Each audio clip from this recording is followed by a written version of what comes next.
Welcome everybody to part 3 of Becoming a Resilient Scientist.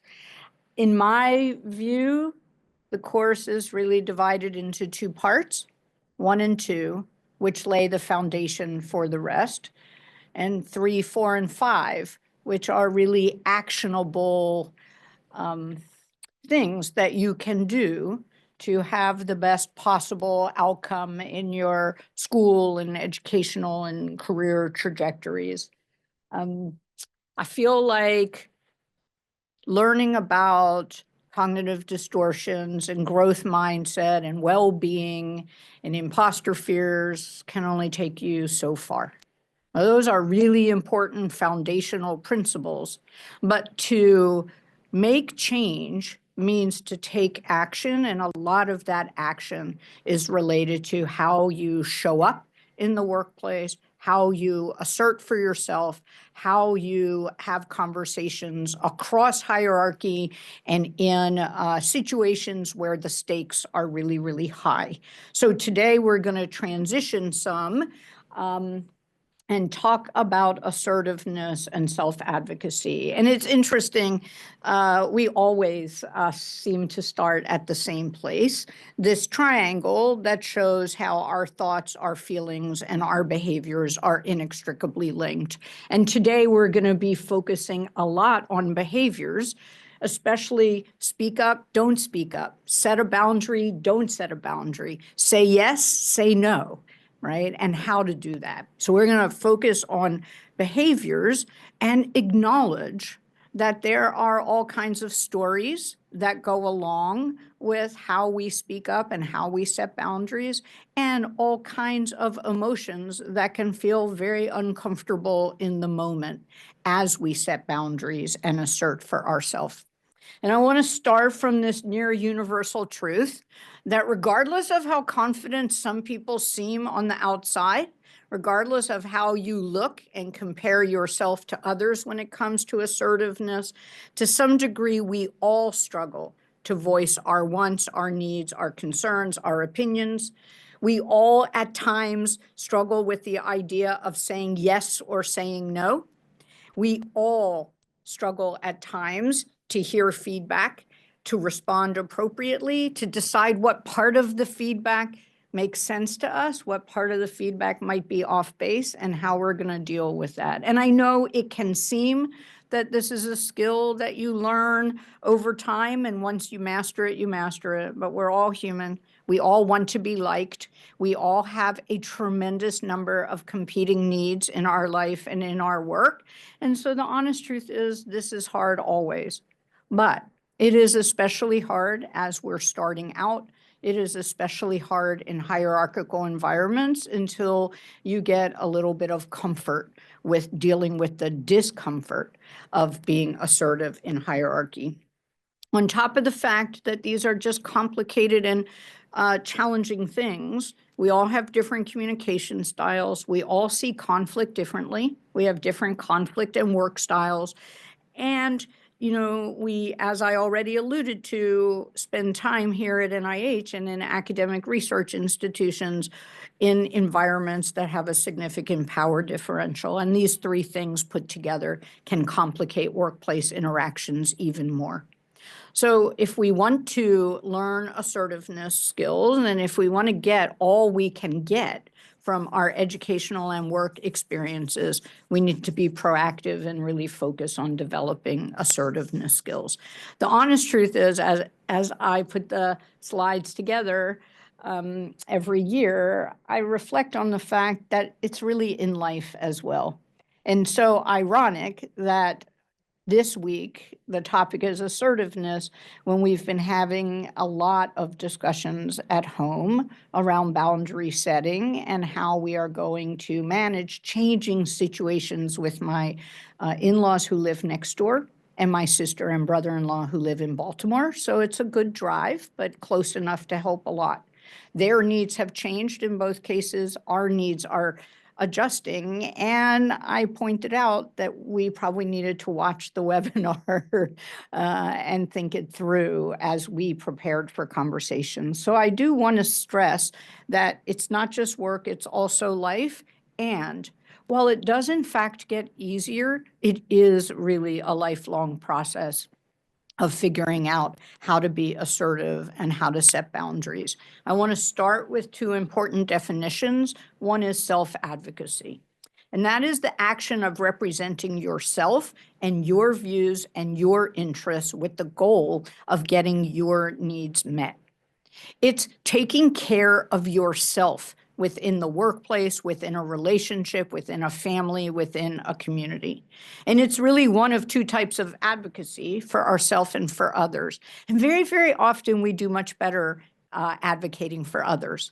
We can speak up on behalf of someone else and squelch and stamp down our needs.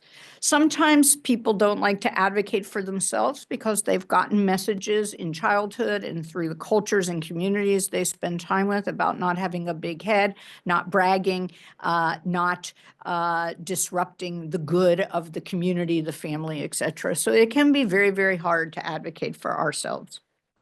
Assertiveness is the other word, and the one we'll really focus on today.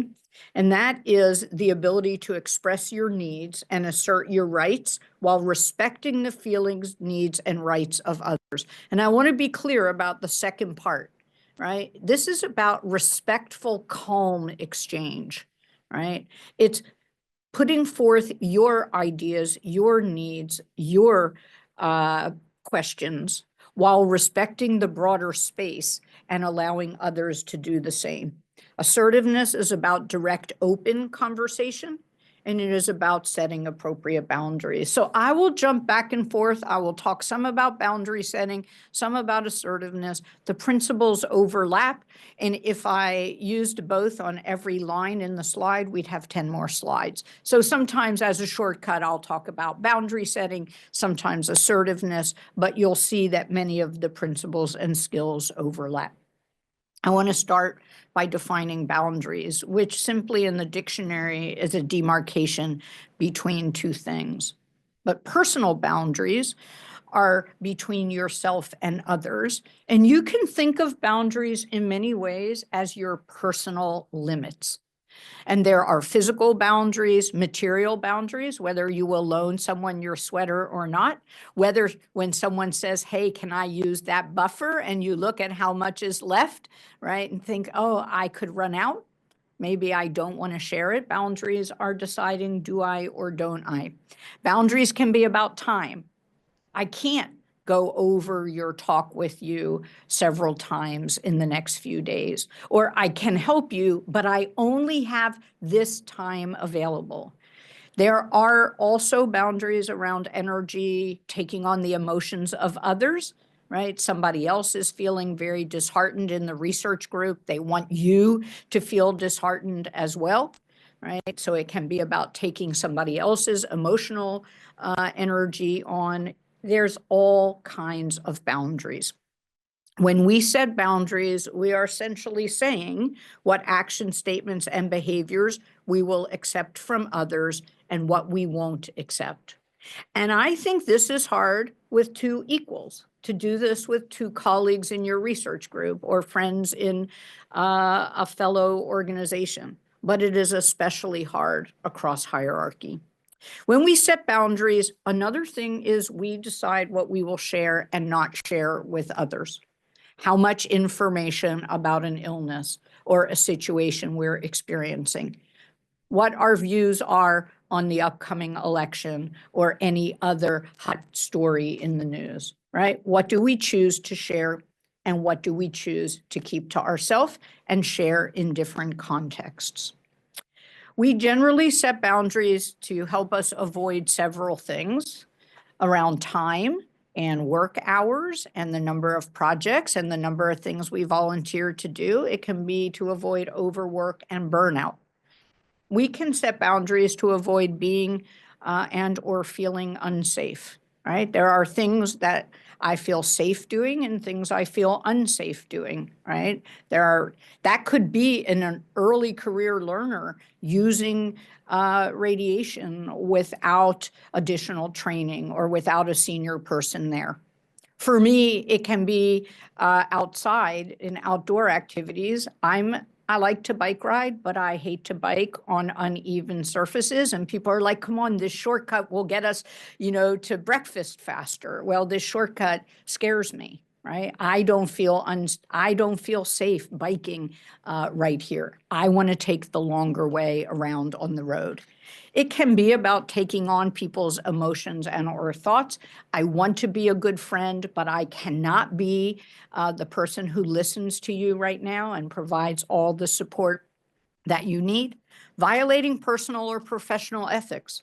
I'm not willing to do that. It doesn't feel right to me. Something that's hard for people to understand and that we're going to talk about when we talk about feedback next week. Sometimes feedback is accurate and sometimes it is off base. And there is some boundary setting around hearing feedback that is off base, right? Or inappropriate or exaggerated, right? Or skewed one way, unbalanced. So there's a boundary setting around how you let that kind of feedback get to you.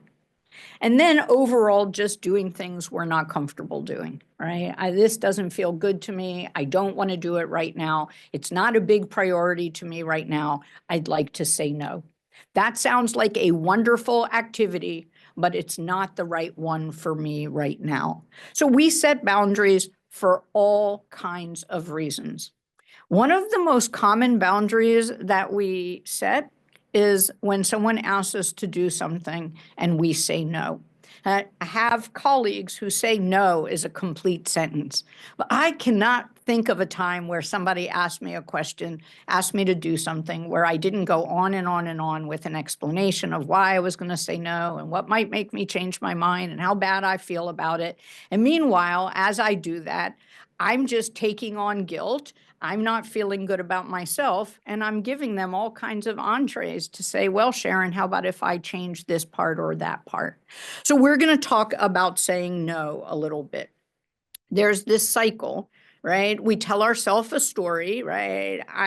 This is a friend, I have to help. This is my boss, I have to help. This is my career. If I want to move it ahead, I can't ever say no. I'm going to feel guilty. It's my friend, it's my family member, it's my boss. I can't say no. All that happens in a split second inside. We agree to do something even when we don't want to, when we don't have time to. Your own needs are not met. Your own agenda is not moving ahead.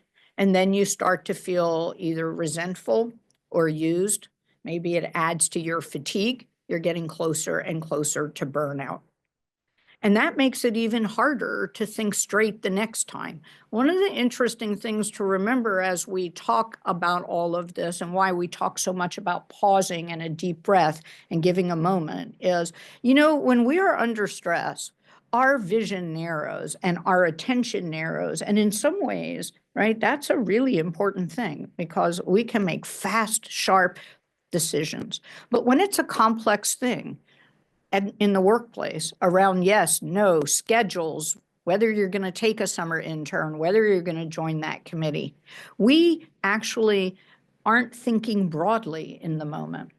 So when we are under stress, our focus narrows when what we want to do is broaden it, right? And so one of the key things is as you feel tired and used and resented, it's harder the next time because you're starting to narrow the way you're viewing things. So saying no is a really important skill in setting boundaries. So how do we learn about all of this, right? How do we learn to say no, or I can't do it now, not that way, not this year, not this month, whatever we want to say? The first thing to appreciate is that boundaries are learned in childhood. They are learned from our families, our cultures, our prior experiences as we move through the educational and workspace. If we set boundaries and that is met positively and calmly, thanks for being clear about that, I'll ask you next time, then we get this message, setting boundaries is a good thing and it's healthy. But if we got messages that boundaries were not okay, right? Or we paid a big consequence for setting a boundary, in the back of our mind is this story that boundaries are a bad idea. and saying no is a bad idea. Okay, so we learn a lot of this from our accumulated experiences. That is one of the beauties of journaling. It lets us process those accumulated experiences. That's why having mentors and supporters and going to support groups or talking with a therapist can help. Because if we have taken on unhelpful patterns here, we can start to see them and adjust. One of the important things to remember about boundaries is they are context specific and flexible. And by that, I mean, it depends on the person or people involved and the situation. You might share more with some people than others. You might say yes to some people more easily than others, right? It might be that right now you're dealing with a lot at home, so your boundaries around work need to be tighter.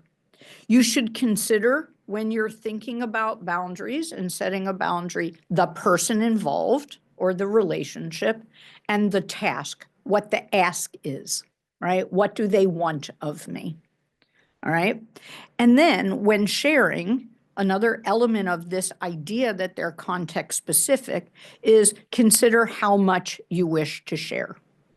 So I have a trip scheduled in December that conflicted with a work trip, and I was chatting with Uli about it.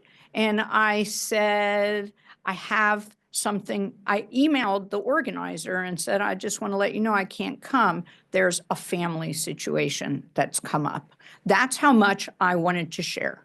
But with Uli, I felt like she's my colleague. She's going to go and be a part of this activity. I'd like to share a little bit more. I get to choose how much I wish to share.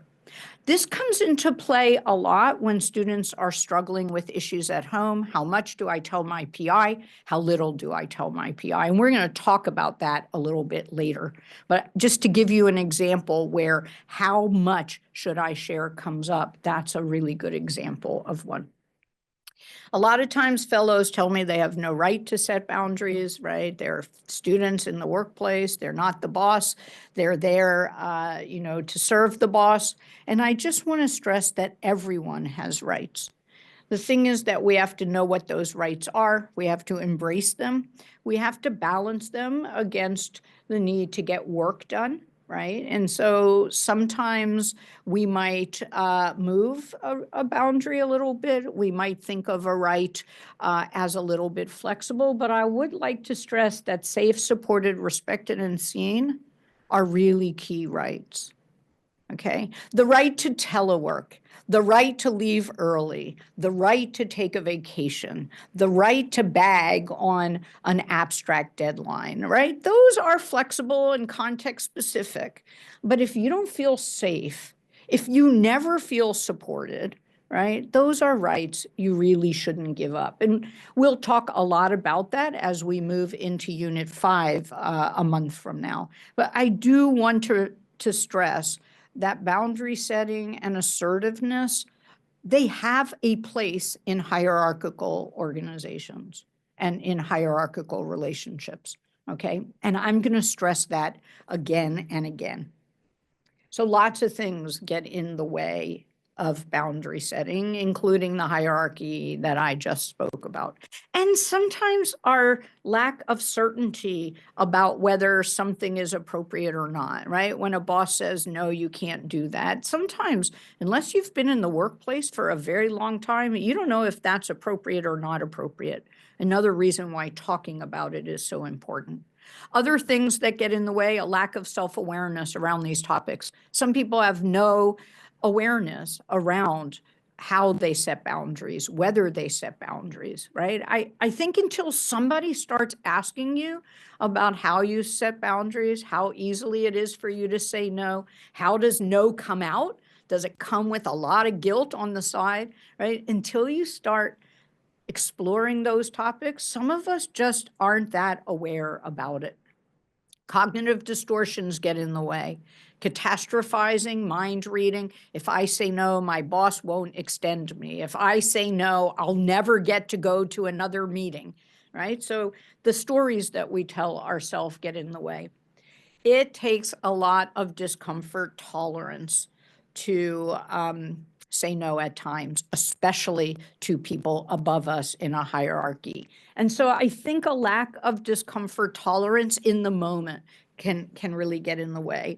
Another way, as I said last time, I don't always like the word tolerance because it gives this idea we should always be quiet and suffer no matter what. So I've been trying to think of other ways to say it. And in some ways, it's how well we can do a fear assessment. Right now, I feel afraid to say no. Is that fear warranted, justified? Is that fear going to get in the way of me doing something I really need? So that's one. We all want to be liked. Many of us have received a service message that we are here to serve, right? That is rooted in many of our religious communities. It is rooted in our families, and it can make us feel guilt to say no to someone. Shame, as we talked about last week, is a different emotion than guilt, and it's a little bit more about who we are, not what we did. So guilt would be, I feel guilty when I say no. Shame would be, I'm really not as good a scientist as I thought. The fact that I can't do all these things, I don't belong, I'm really an imposter, I'm disappointing everyone. I just am not good enough to be here. So a much stronger barrier, although guilt comes with quite a barrier to boundary setting as well. And then these feelings of less than, I have to prove myself all the time. So some of those challenging emotions that we talked about can get in the way of boundary setting. I've already talked a lot about our view of hierarchy. It's going to show up again and again. One thing that I think is a reflection of educational environments that we've all spent time in is no one has actually ever taught assertiveness skills. Maybe I shouldn't say no one, but most of us are not taught assertiveness skills. I do see, as I talk to like my great nieces and nephews who are, in elementary school going into middle school, like they actually know what growth mindset is. They've learned a little bit about boundaries, but I can't recall a single discussion about boundary setting all the way through my postdoc and into my faculty position. So these are skills that aren't taught or talked about very, very much. And one last thing that I'll mention is we all want to be liked. It is a human nature to want to feel a part of a group and to be liked. And when we say no to somebody, we often feel some fear that it will change the way they see us, the way they like us, etc. I am guessing that I forgot things on this list for you. Right? Every year when I do this, I add one or two things to it. I'm guessing that there are many other barriers that get in the way of boundary setting. The other thing, as I'm doing this list, I realize that it depends on the situation, how well you're feeling in the moment, what's happening around you, right? It's not just an always these things get in the way. It's a context specific, these things today are getting in the way.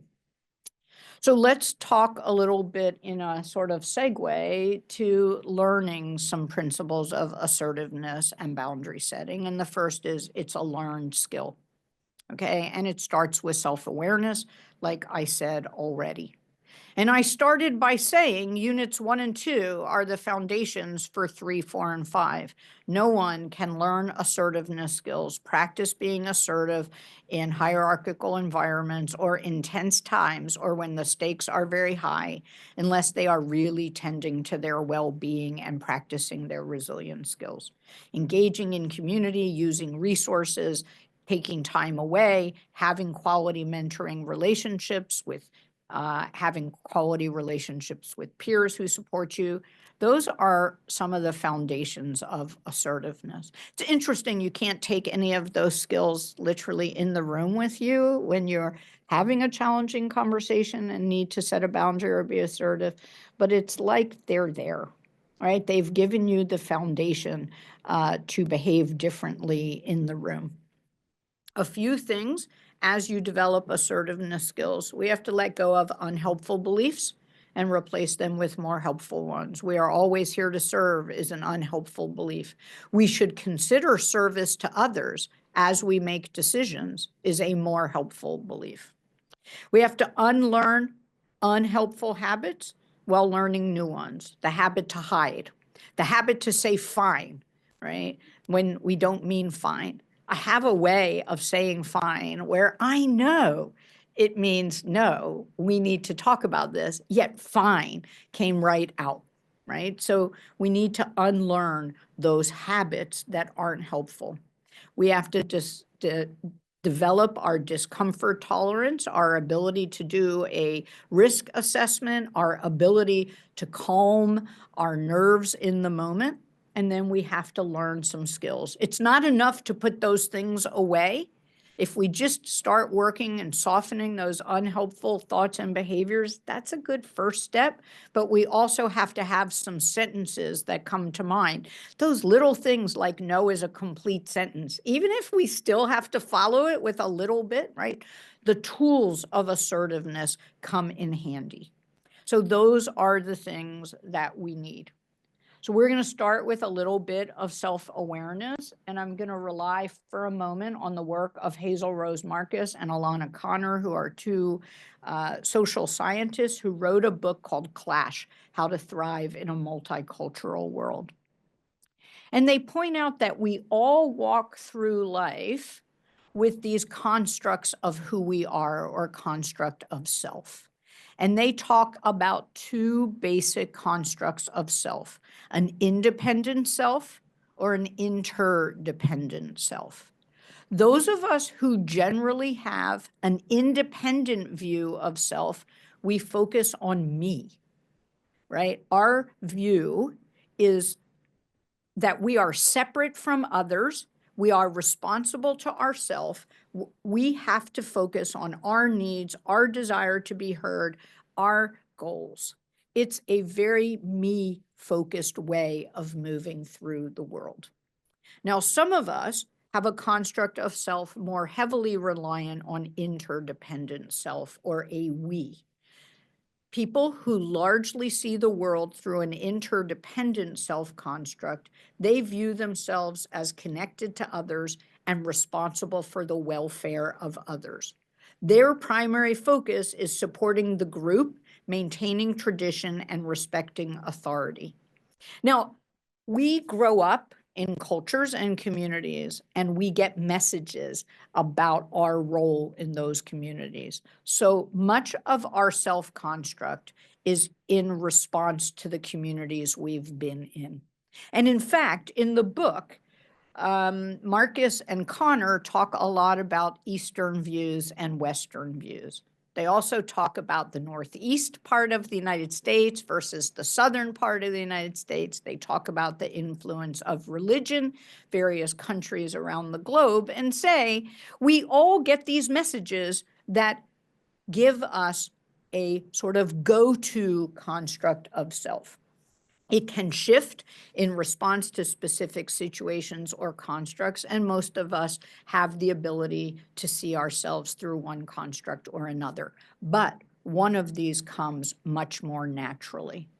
Okay, I'll give you an example from myself. So I grew up in Philadelphia, which is a pretty tough city. I mean, we love to joke that we yell at our sports teams even when they're winning, right? And everybody talks about Philadelphia as a pretty tough place. I think there I got a pretty independent view of self. Like, I got to put my elbows out and take care of myself.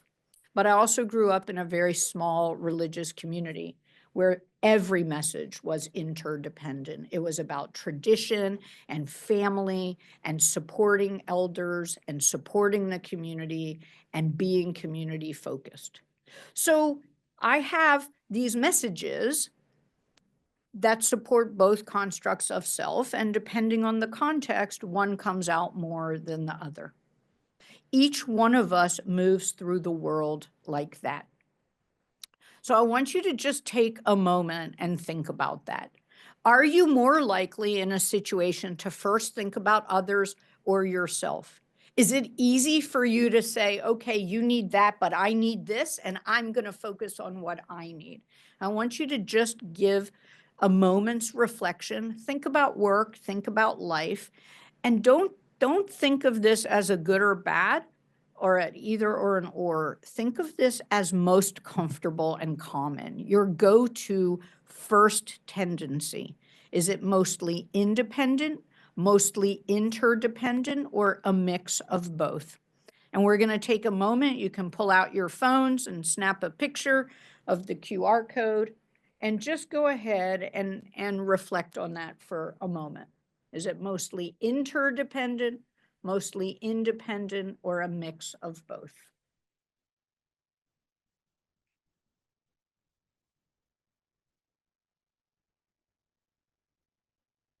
We're just going to give people a moment to vote.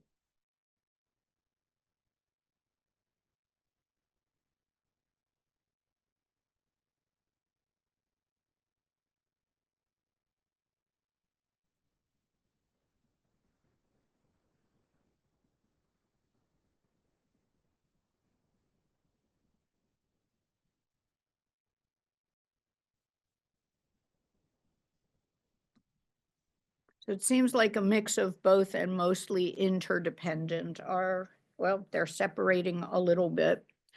Something interesting that I've thought about a lot in teaching this material is I wonder if hierarchical environments sort of drive people towards interdependent when you're towards the bottom of the hierarchy, like this sense of I have to please all the powerful people around me, and you start to pull out your interdependent self.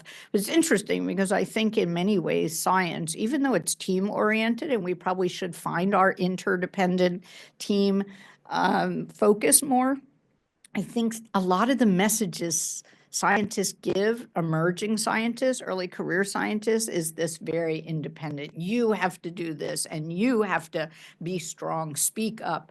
And, you know, here I am talking about being assertive, right? Which is really sort of that same message. And I want to just say that I think interdependent people bring very important things to every community, to the science community in many, many ways. That said, I do think that the assertiveness piece needs to be brought into the conversation. One can be really view their place and their self-construct as interdependent and set boundaries and be assertive. And I sometimes think as we give the lecture, or as I give the lecture, that I've set it up as this either or.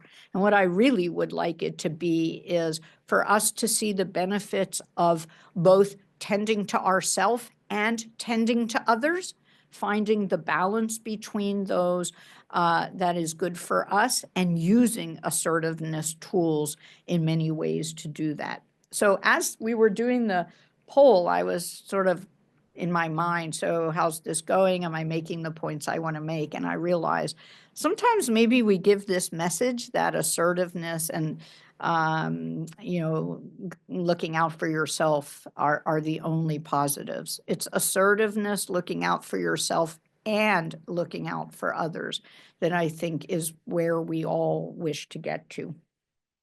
Now, our view of self really impacts communication, and people who tend first to see the world through their interdependent self-construct, their willingness to be assertive can be low. Isn't always low, but it can be low.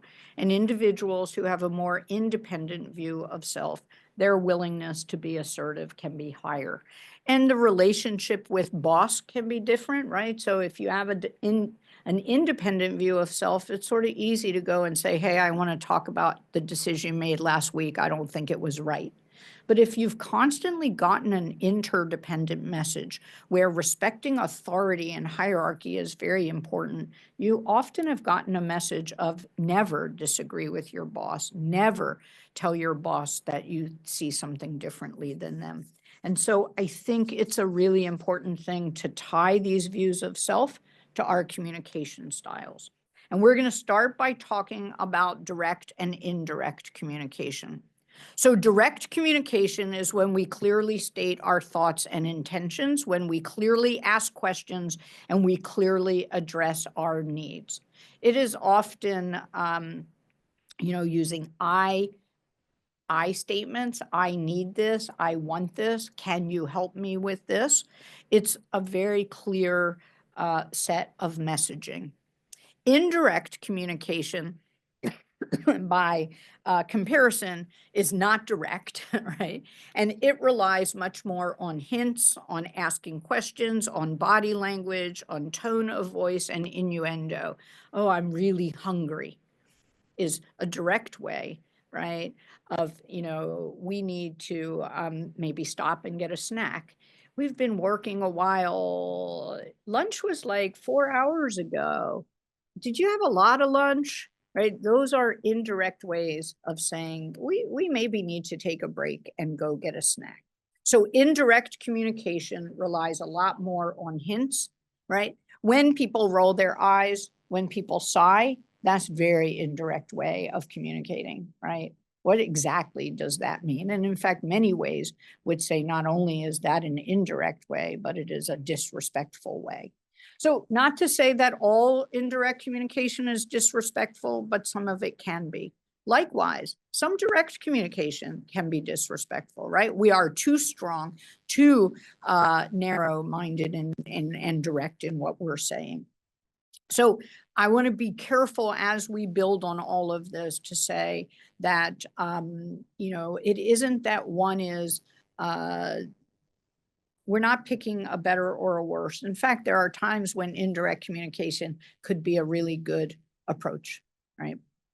Now, I want to layer onto that another set of definitions of passive, aggressive, assertive, and passive aggressive communication. So passive communication is indirect. It's when we accept or allow what happens or what others do or say without an active response or resistance, right? And passive communication means whatever was said or done, whether we agree with it or not, right? That's where we're at. Now, there are two kinds of direct communication. Aggressive, which is pursuing your aims and interests forcefully without care about the long-term consequences to the other person or long-term consequences to the relationship, right? So it's too forceful, just like I said in the last slide, right? There's indirect communication. There's direct communication that can be disrespectful. Assertive communication is when you show confidence, right? And a clear approach to meeting your needs, and you are respectful to the other person's needs. So that's assertive, okay? And passive aggressive is a mix of direct and indirect, and almost always right here, people are like saying, that's the communication that drives me crazy, and I'm on the receiving end of it a lot, and I don't know what to do about it. We're going to think about it today as our communication styles, but also, when you're on the receiving end. So passive aggressive is when you indirectly pursue your aims by saying one thing and doing another. So you say, oh, that's fine, no worries, I'll wait for 2 weeks when you're available. And in the meantime, you go on and plan without them. Passive aggressive. Now, we all use a mix of all of these styles, and we probably want to avoid aggressive as much as we can. But, there are times when we have to step up and say, that's not okay and needs to stop right now, right? In general, in the workplace, we want to use assertive communication. If we choose passive, we want to make sure it's okay with us in the moment. And I'm going to give you a grid to help you consider that. Sometimes ignoring something and saying fine is the right thing. It's just if we do it all the time, right? Or when it's not okay. All right, so we're going to look at some examples. Okay, so let's say you have holiday vacation plans, you want to get them on the calendar, you want to make sure your PI knows about it. Direct would be sending an email or going into their office. You know them, so you do it the way that's best for them and you. I have tentative holiday plans. I'd like to talk with you about scheduling my time off. You're not like suggesting it might be nice to see your family. You're not indirectly pointing out that you haven't had a vacation in a long time. You are saying, I have plans. I appreciate, I work in a group, so I need to talk to you about my plans. I'd like to schedule my time off.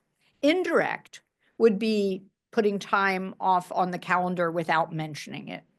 Unless you're told whenever you want vacation, just put it on, no worries, right? That would be an indirect way. Or you ask vague questions about the holidays at group meeting, right? Everybody's sitting there and you're like, oh, does anybody have any holiday plans? Well, I wonder what people are doing for the holidays. Holidays on a Wednesday. I wonder what that means about getting time off on Tuesday. Would NIH close on Monday? What do you all think? Direct would be, hey, I have tentative holiday plans, noting the hierarchy and work responsibility, and I'd like to talk about it with you. Here's another example. Your co-author missed 2 deadlines for giving you a draft of the poster, right? It was their turn to work on it. There were 2 deadlines. They were going to give it to you. You were going to add your parts. Then you were going to sit, right? And then they email and they ask to meet with you late on Friday. Now, maybe some Fridays late would be fine, but this Friday you got tickets to see the baseball game or meeting your friends or whatever, right? You had a long week. Direct would be, I'm sorry, that's not good for me. And really, even going further in direct communication, you might, when you finally find a time that works for both of you, you might find a kind way to point out that they missed 2 deadlines and you're starting to get stressed, right? So that would be direct. Indirect would be you sigh, you roll your eyes, you say, okay. Maybe you hide that from them, right? And, oh, yeah, I'd love to. But the honest truth is you get to the meeting and you're resenting them a little bit. You're watching the clock. You're really in a rush. The meeting doesn't go well. That indirect communication didn't help you so much. Also, in an indirect way, you might never talk about the other 2 times. Now, if you're never going to work on an abstract together, it hardly matters. But this is a colleague you work with all the time, not saying, hey, you know, I have a schedule too, right? And it was challenging for me when we missed those deadlines, right? So that's indirect communication. So just think a little bit about your styles as you hear these. And I'm going to give one more example. And this one goes into using more aggressive, passive aggressive. So another one where you have a report due, you have another project, you're really busy, you meet with your colleague to go over the report. The 2 of you realize you need to redo a lot of the sections. Like there's a lot of work left. Your colleague says, sorry, I can't do much right now because I have family visiting this week. Right? So your colleague essentially says, oh, okay, I realize this needs work, but I'm not available. So passive, you say nothing and you just agree to make the changes. Oh, I'm happy to do it. No problem. Aggressive, you get angry, right? You always do this. I can't believe this. We knew it was due. You know, our PI is expecting this, right? And you can really sort of jackal, right, in your language, to borrow from the first 2 units. Assertive, you might say, you know, I'm busy too. I hear you that you have you know, family visiting. I can imagine and understand that that's important to you. I also have some really important things happening. Can we talk a little bit about ways to get this done, right? So you acknowledge them. You bring yourself and your needs into the conversation and you say, can we work this out? Now, passive aggressive, you say, sure, don't worry about it. I'll make the changes. Then you email your PI later, you ask them to reschedule, and you don't even tell your partner about it. Maybe you even throw your partner under the bus and say, we can't do this because, you know, Sharon last minute wasn't available, even though she knew we had to get this done.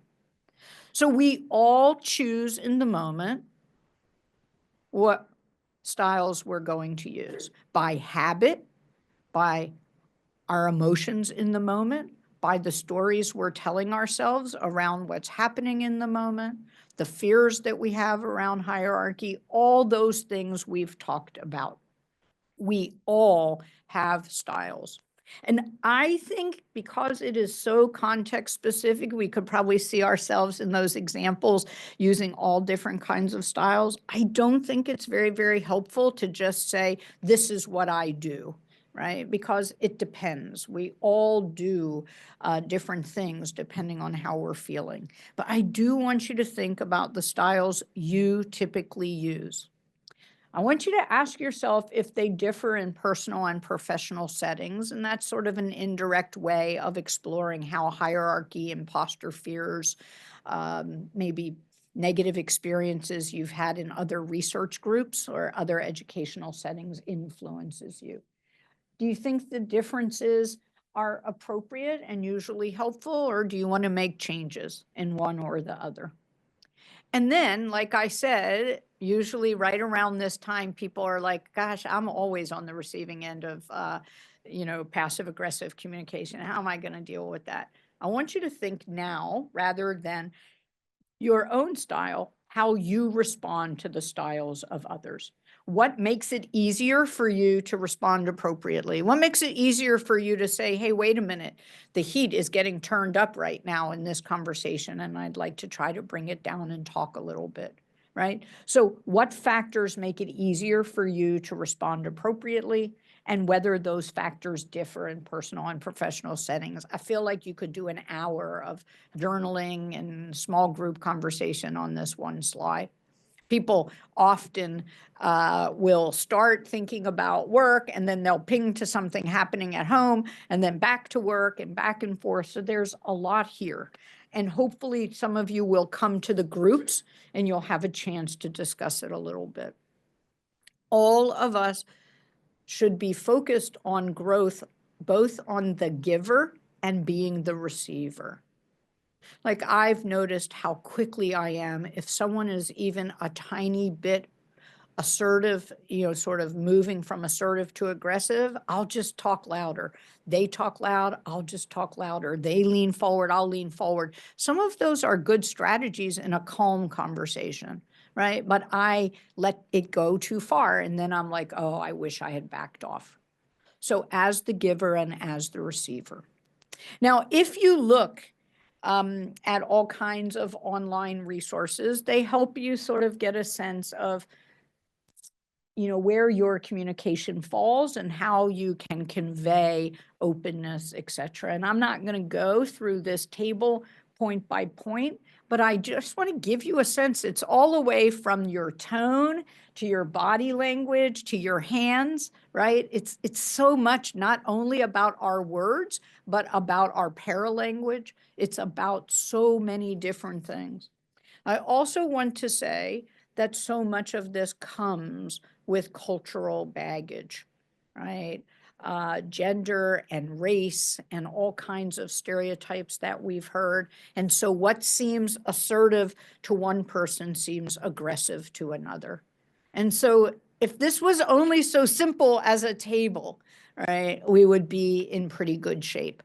But it's a table influenced by culture, influenced by, we have many people who are not native English speakers, right? Influenced by language differences, influenced by cultural differences, etc. The thing is that the outcome of passive communication is it's luck, whether you get what you need or not, right? You've put it all into somebody else's hands. And the outcome of aggressive communication is you can alienate people even if you get what you want. And I appreciate that sometimes we don't see the best role models in that, because some people are aggressive and they do get what they want, and it seems like they came out on top and we didn't. So there is also a lot of baggage about how we see aggressive communication, both in the workplace and in general. And certainly there's a lot to be said about that in this unique time that we are all living in right now. So I want to pause and transition to improving our assertiveness and our boundary setting. Okay, so I want to start with what holds us back from being assertive. And again, probably I did not include everything, and probably depending on the context, some of these get in your way more than others. Over time, as you grow and learn here, it's sort of easy to manage one of these after another. So you pick one that's sort of manageable and easy, then you work on that one, and then you add another one. So I'm going to go ahead and activate the poll and let you sort of read these and quietly choose which ones tend to hold you back from being assertive at times.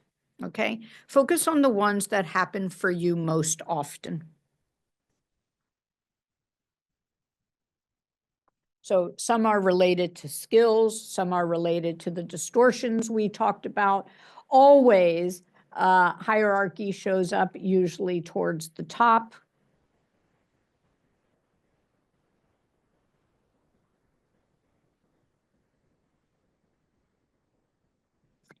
And always so much about displeasing others and not being liked comes up. You know, on that one, it's so nice to pause for a moment and say, okay, so is this a person I trust? And can I be open and share with them?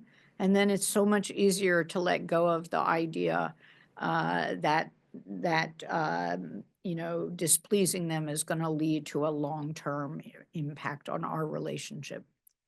So that's one where we decide how much to share, and it can really help. It is almost always right at the top. Struggle in situations that involve hierarchy is also towards the top.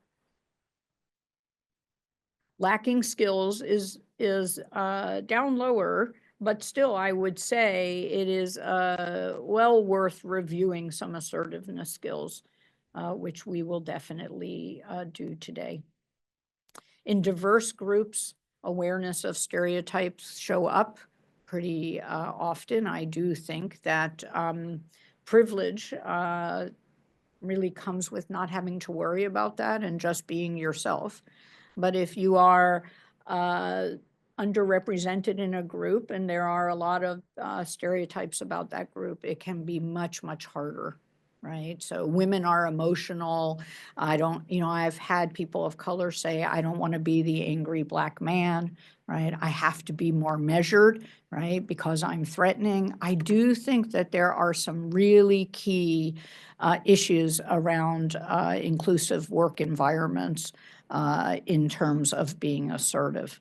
I also think, and we've talked some about neurodiversity and the strengths that that brings to the science environment and the challenges it brings, that a big part of knowing whether we're overdoing it is the ability to read what we're getting back, the signal we're getting from someone else. And that can be very, very different, right, depending on the neurodiverse differences you bring. It also can be different culturally. I grew up, I mean, we point so much in my family, and there's nothing about it that's considered threatening, right? There's just a lot of hand movement and a lot of pointing. And at times people have told me how very intimidating it is. So I think that the stereotype issue is one that's worth all of us thinking about as mentors, as members of teams, okay? And so, not surprisingly, afraid of displeasing others is the highest one. My guess is most of you picked more than one. Thank you. So I do want to talk about, so as we layer on self-awareness, I want to layer on self-awareness around stress. So being assertive in hierarchical environments comes with a lot of fear and stress. And that comes from concerns about personal and educational or career safety. A lot of times, maybe it's not personal safety. It's really that I need a letter, right? I need to be reappointed. I need to be able to stay here all the way until June because, right, I have health insurance here and my new program's not going to start. I think that there is a lot around educational and career safety. There is a lot of catastrophizing that goes into being assertive across hierarchical environments. The other two cognitive distortions that come into play a lot are mind reading and fortune telling, right? If I tell them no, this is what will happen. One of the most important things is we have to weigh the risks and rewards when we decide whether to share something or not, whether to set a boundary or not. And I'm going to leave you with these 4 questions, which I then expand in a slide later. A lot of times trainees say, oh, here's what's going to happen. And it's the worst case scenario. And when we say, let's pause for a moment and think about the best case scenario. Okay, let's talk about in between. Right? Very, very often it becomes obvious that it is worth trying to speak up and have the conversation. So questions about how important it is, how important the relationship is, but most importantly, I want to ask you to ask yourself, is this a part of a pattern? Because accommodating or ignoring can be okay occasionally. In fact, it can be very smart used occasionally. But if you always give in and you never speak up, right, the weight of resentment will get very heavy. Okay. And so I want you to be really paying attention to, is it a part of a pattern? That is the beauty of asking yourself at home. How does this look at work? How does it look in my last research group? How did it look with my last mentor? How did it look? So each and every one of us wants to build an assertiveness toolkit, which is essentially a set of tools to help us decide whether or not to address something and how to address it. It's like just a set of decisions, a decision-making strategy. It's also communication strategies. And like I said already, it's built on a foundation of well-being and stress management. I'm going to talk about journaling for a minute, expanding those 4 questions about safety on the last slide. Then I'm going to show you 2 models, and then I'm going to talk about 6 assertive communication strategies. So journaling for decision-making is when you use very specific questions to decide something. I am trying to decide whether to go tell my PI that I need more independence. I feel that I'm ready to do more on my own, make more decisions on my own. I want to have this discussion. I'm nervous about it. And there's a whole set of decision making questions here. Some are appropriate for one situation over another. Best possible outcome, worst possible outcome, middle outcome. Sometimes that doesn't apply. It's a yes, no, on, off. But for example, let's say you want to explore careers in industry through one of the industry visit programs. It takes you out of lab several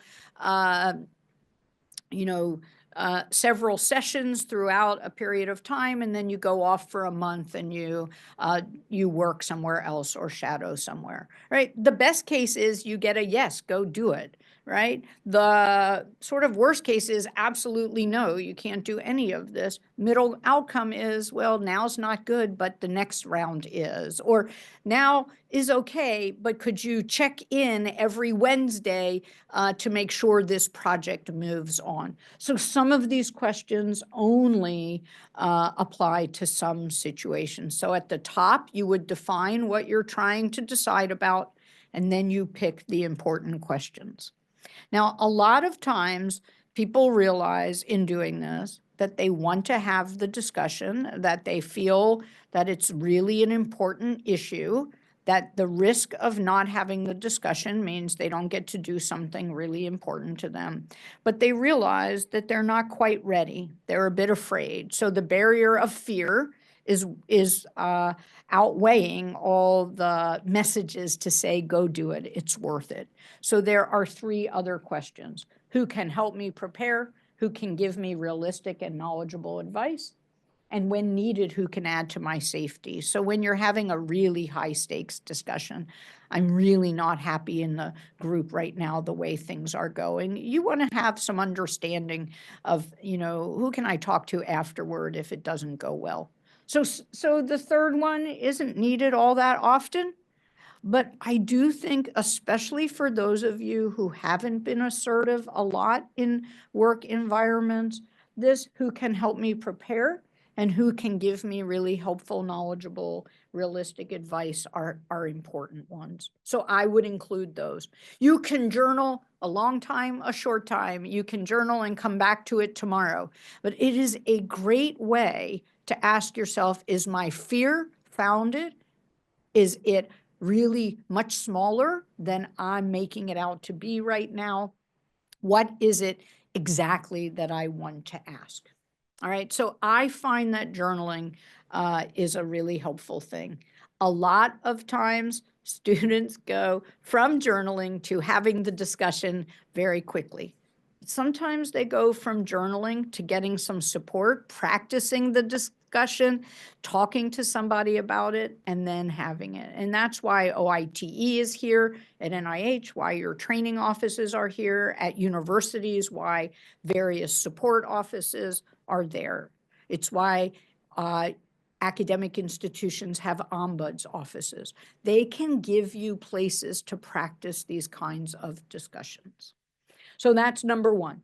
Number two are some models, and I'm going to give you two models, the Thomas Kilmann conflict mode model and then a risk reward scaffold. I am sure somebody else has developed this under another name, but this is just my back of the envelope, so I'll just call it Sharon's risk reward scaffold. If you find it in the literature as something else, let me know so I can give those people some credit. This is a grid that looks at ways of approaching a conflict, ways of approaching a negotiation, a challenging, high-risk, important conversation. And it has an x-axis, which is focus on the other party, and a y-axis, which is focus on myself. So you could almost think of it as my independent self-construct and my interdependent. And how much am I going to defer to others, and how much am I going to get my own needs met? And down at the corner, low in both, is avoiding. Somebody sends something and we don't respond, right? Somebody is upset about the way, how clean the balance is, and they send a long email about it. And at first you want to respond, and then you say, I'm just going to let it go. Okay, so avoiding is you don't say anything at all. Avoiding is often used in response to emails, right? That's a really common place to use avoiding. Now, accommodating is high on focus on others. And I'll give you a simple example. We got home last night after an outing with my in-laws, and I said to everyone, do you want pizza or fried rice? And somebody says, whatever you want. That's accommodating, right? Or someone says, I want fried rice, and I say, pizza's easier. Okay, pizza's good. Accommodating is when you essentially say, my needs don't matter, whatever you want right now. Maybe you're getting set to put things in the PCR machine. Somebody comes and says, could I go first and I'll put yours in later? You're not in a rush, and you say, sure. That's accommodating. Compromising, you can think of as a win-lose, right? So you get something, they get something. Now, very, very often in an important negotiation or decision around authorship, when people say I should be first and two people say I think I should be first, co-first, right? We're going to be co-first. That would be sort of a compromise, okay?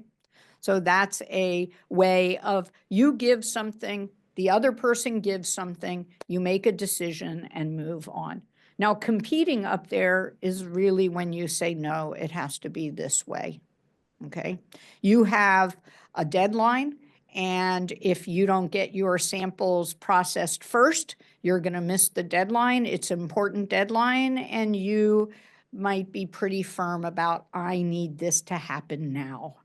Right? So I'm asking you, or I'm telling you, if you have the authority to tell how to do it, that's competing, right? This is, you want to be careful, right? Because competing, you are only looking at yourself.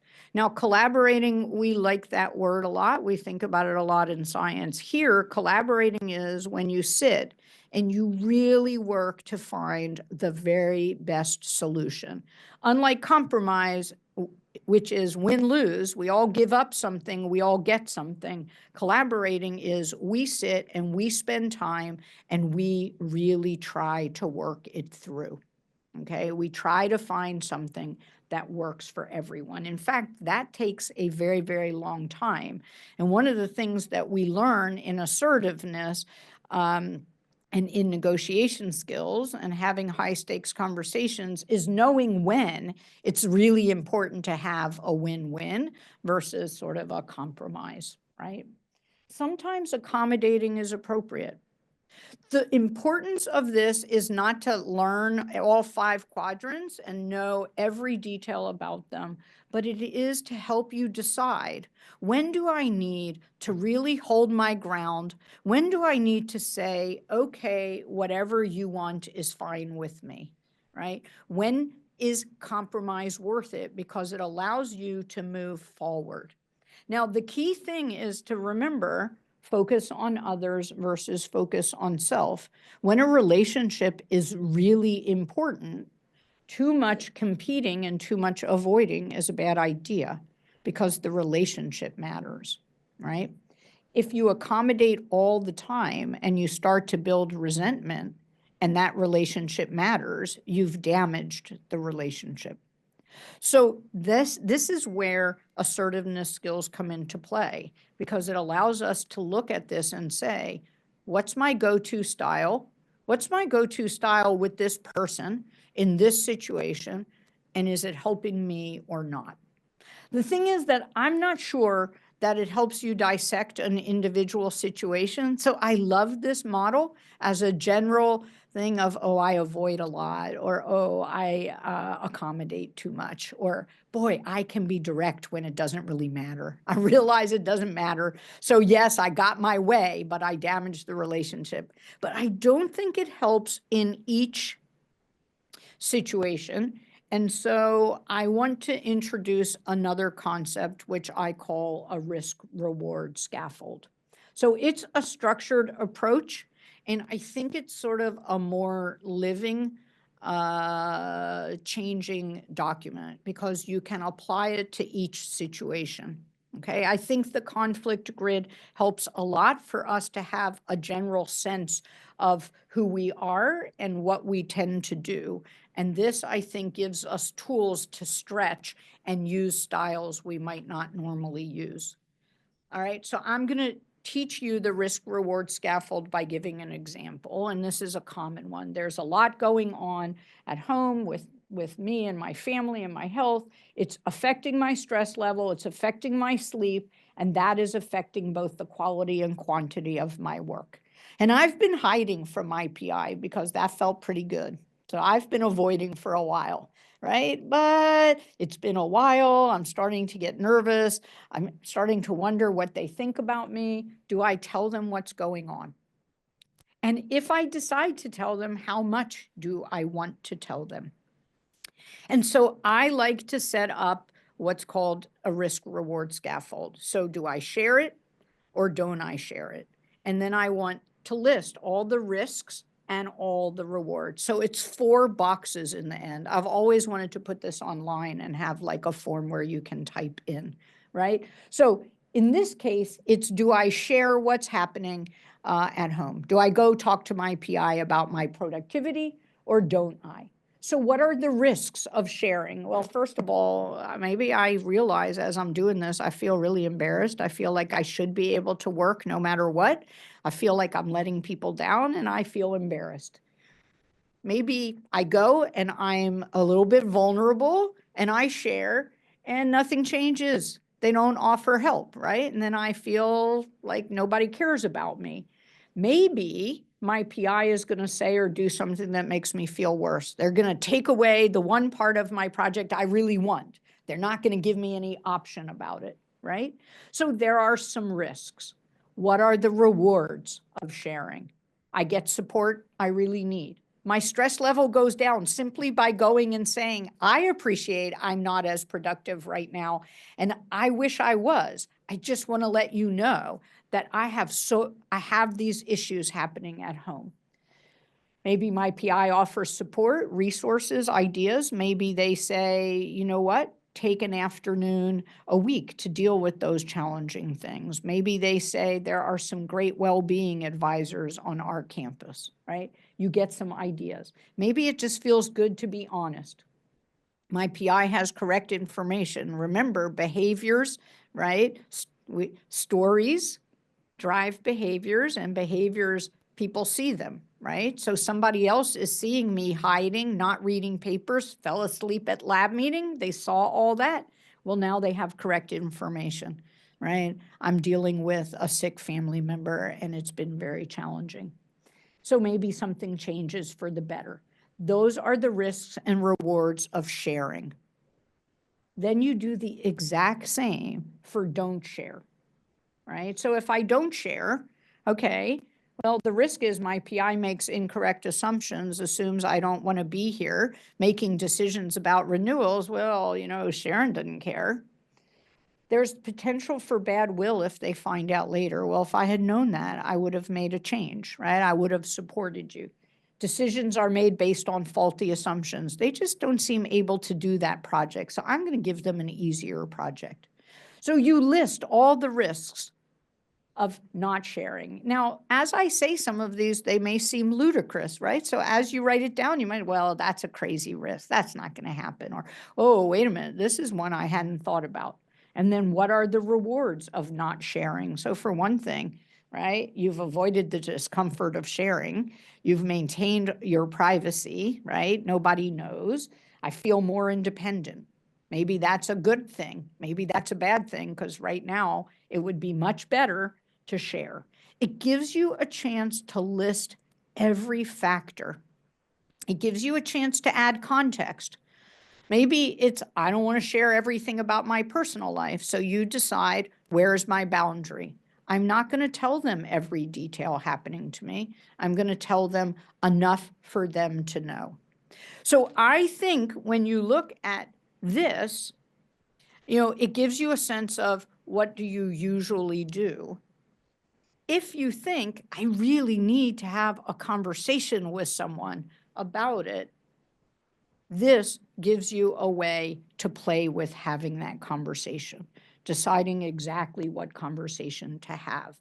Now, I want to give you another example around saying no. Your PI asks you to organize a research retreat. It's really exciting that they asked you, but the honest truth is right now you are busy, you're writing papers, you're not sure it's the best use of my time, right? Do you say no or do you say yes? Now, number one, we always get flustered. So the first thing is always ask for time. Can't do this risk reward scaffold in a moment. Over time, you might get a lot better, but mostly the best thing is to say, can I get back to you? And then you go back to this. So you have to decide whether to say no, right, or say yes. And you can use a risk reward scaffold. And I added some questions to help, right? So you can do the risk reward scaffold, but then I added some questions to help you with journaling.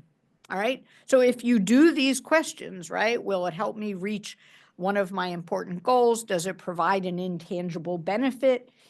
Is it a request about something I really care about? Will it matter a week from now, a month from now, right?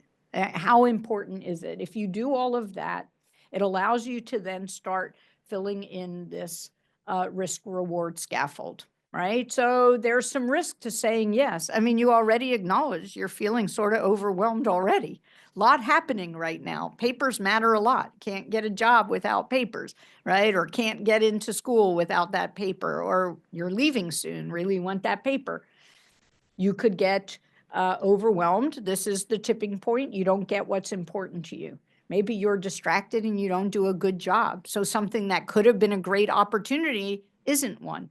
What are some of the rewards of saying yes? Well, remember, we're people pleasers, and 75% set a barrier to saying no, right? A barrier is setting boundaries, is wanting to be liked. But if I say yes, right, my PI is happy with me.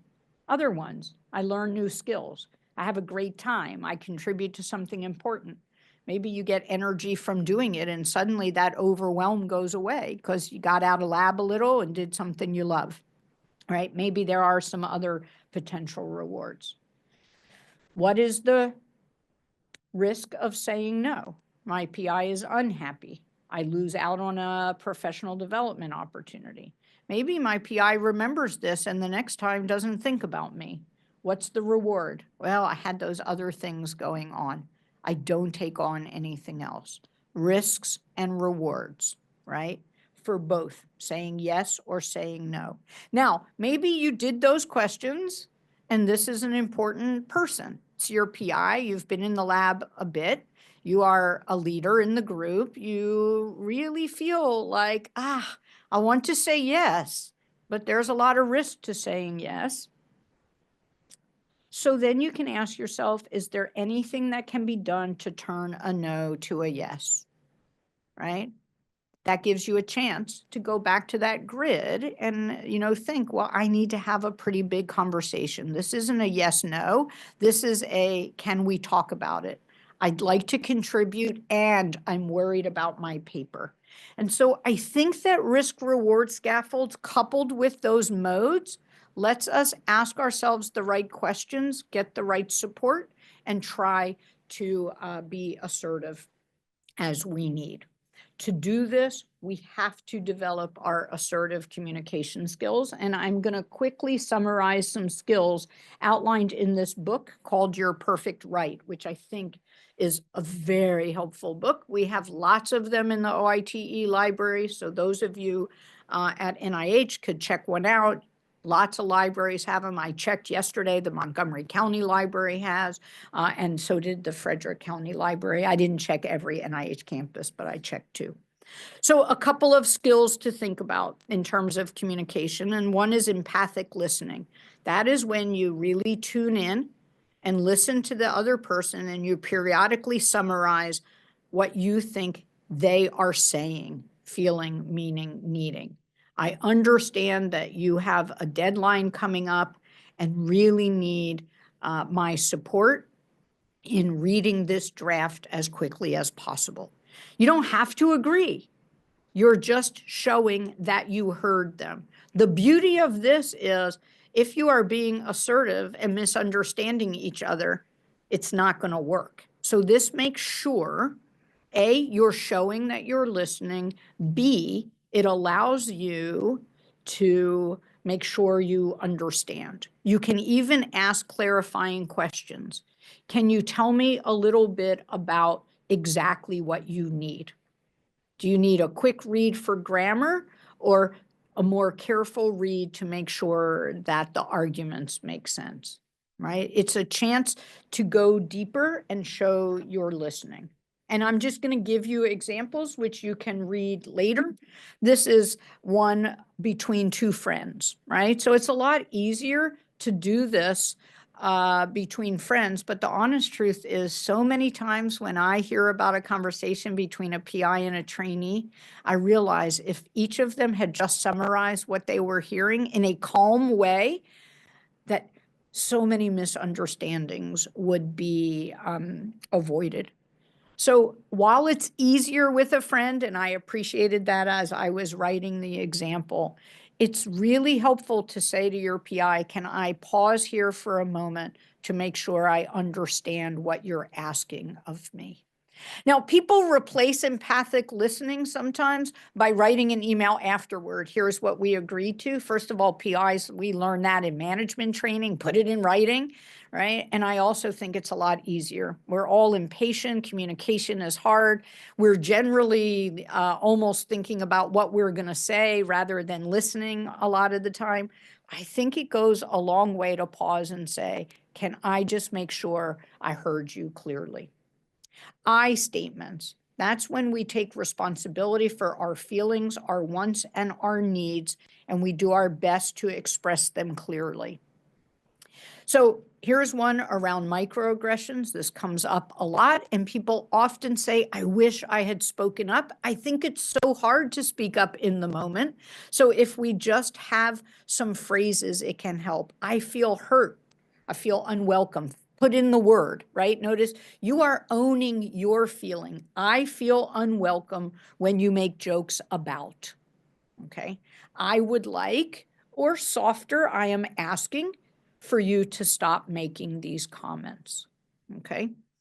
Some people say you could even use more indirect language. I feel hurt when I hear jokes about, right? Which is a little bit even one step backward. But notice you are really owning, I feel this and I am asking this. You can also use I statements to support others, right? Being an ally means we speak up. We talked about self-advocacy, but also advocating for others. I believe that some of our colleagues feel disrespected when you make jokes about, right? So that's an I statement.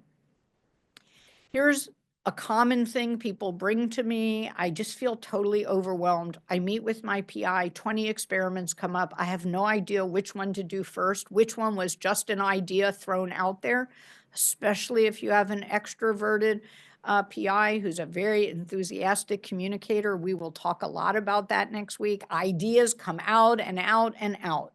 So you might say, I am unsure of what to do next when we talk about so many projects at one time. I would appreciate if we can end our meetings with a short discussion of experimental priorities, as opposed to you overwhelm me, right? Or you've confused me, which could work with some bosses, but others, it's not going to go so well. Usually when we talk from our perspective, nobody can say, well, you don't feel that. And even if they try to, right, that's a boundary of not taking that, right? So that's an I statement. There are two others that go together, negative and positive inquiry. This is when you use questions to probe the meaning of feedback when you need more information, especially around learning, but it can be also in a negotiation around something. So let's say you gave a talk in your department seminar, you were really hoping to get a lot of feedback from your PI, and all you get is good job, keep it up. Like, what part should you keep up? What part was the good job, right? Was it the slides? Was it how you answered questions? Was it your introduction? Was it all of them? Because you really nailed it, right? Thank you. I'm glad you liked it. Would you mind talking in a bit more detail so I can learn from the experience? You might get, sorry, I'm too busy, but at least you were assertive and asked. But more likely you'll get, well, I especially like this part. Now it works the other way, much harder. Okay, so let's say you got some pretty critical feedback. You're clearly not ready for this, or you clearly didn't work very hard on this. You're clearly, didn't follow my input about this, right? That's disappointing to hear. I'd like to learn from the experience. So you're bringing the energy down. You are coming towards, you want to learn, right? Like, I want to do better next time, right? Would you mind going over the slides and talking in more detail? Now, sometimes in a negative inquiry situation, you really want to say, wow, I need a little bit of time. I don't feel great about what happened. Can we talk tomorrow? Assertiveness does not have to be in the moment, but these are two tools for when you're not getting the helpful input that you need. It's surprising to me that very often the top one comes up, right? It seems so much easier for someone to say, here's what you did well. I know people don't give critical feedback very well. They're very worried about saying not being liked. They give it in frustration. I mean, that's really a side of snark there, right? You're not cut out for this. But people say this a lot. So here are two more strategies. Those are four really helpful strategies. I statements, owning your stuff, using, I think, I feel when this happens to me. I would like, I am asking. Empathic listening. Can I repeat back what you just said so I'm certain I understand? Can I ask a question? One of the things that I find so helpful, doesn't work always across hierarchy, but it can work with peers, is say more, please, right? Or tell me more. Across a hierarchy, you can say, would you mind giving me an example? You've said, I need to be more professional. it would help to hear some specific examples. That's actually negative inquiry and empathic listening simultaneously. Okay, and 2 more strategies as conversations get increasingly complex and negotiations go on. One is fogging, where you calmly restate without agreeing. Over leave time sometimes and vacations, a PI will get all stressed about, we have a lot of work to do. I understand we have work to do, and I really feel a need to get home right now for a visit. Yes, I understand that we have a paper close to being ready, and I think that if I take a break, I'll be more productive. So you're just calmly restating it, right? You're not saying, oh yeah, I agree, we have a paper, so I shouldn't go home. You're just restating, I agree, you're stressed about the paper. And broken record is calmly repeating your needs. I really need this leave. I really need for us to consider a way for me to do this detail. So broken record, people sometimes need to hear repetition. These 2 are really skills that we layer onto those other ones as we get into more advanced sort of negotiations and really talking through things. When you go back to that conflict grid, this would be in the collaborating mode for the most part. A few things to keep in mind, it's really an iterative process, right? You learn by that. I mean, you don't learn all these skills and go in and it goes perfectly. Anyway, you are not in control of the other person. So you can do a great job and the other person can still say no. Okay, so it's an iterative process of learning. It's an iterative process of learning how to handle different styles in return, people who are more aggressive, people who are more passive, and you can't tell what they think, right? So then you suddenly have to elicit their agreement, right? So you haven't said yes or no. Can I infer yes? That's a very hard question to ask, but that's the iterative process as you learn it. It is best to start in safe places, meaning you should practice these skills with people you really trust. Time is a really great tool in advance to practice and prepare, especially when the stakes are high. One of the things that I think makes assertiveness training not work is you learn these tools and then we sort of say, go forth and prosper. But the honest truth is the higher stakes the conversation, the more you need to prepare. Right? When you're going to talk about projects for the long term, right? You don't want to go in unprepared, right? The higher the stakes, the more prepared you want to do. The more challenging communication with your PI or supervisor is, the more prepared you want to be. Some people are very emotional communicators. Their stress runs downhill and shows, right? And so you need to go in with what you want to say and how you're going to respond to their stress. So time to prepare and practice is really key. Time is also a great tool in the moment. Pause before responding to collect your thoughts, right? You don't need to talk immediately, right? When somebody asks you to do something, will you be on this committee? Say, I'll think about it and get back to you. Can I get back to you tomorrow? Now, to be professional, we have to give a time and honor that. So if we say, I'll get back to you tomorrow, we can't ignore people forever, right? Or else they're going to start to judge our professionalism. And if both people are heated, time is your friend by suggesting everyone take time and meet later. If emotions are high and things are getting derailed, it can be really helpful to say, we're talking past each other right now. Perhaps starting again tomorrow would help, right? That gives you time to get advice. That gives them time to think it through and possibly get advice. So I think time is something to keep in mind. And in science, we think time always has to be fast. But when we really need to be assertive about something in our career, time going slower can be better. I also want to stress something called a clear ask. So a lot of times I hear a conversation from a trainee. I will ask permission to talk to the PI or the other party. Sometimes mediation in between can be helpful. And I will hear 2 stories that are totally different. And that makes sense. We're all different. We all see this from our own lens and our own perspective.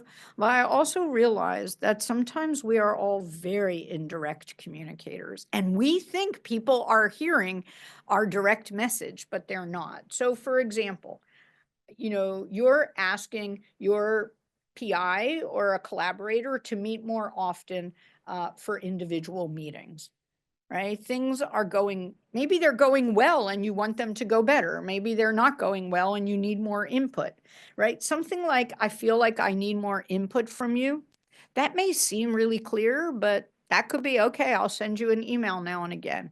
That could be, you'll send me a summary, and if I don't answer, you can consider that I've approved it all.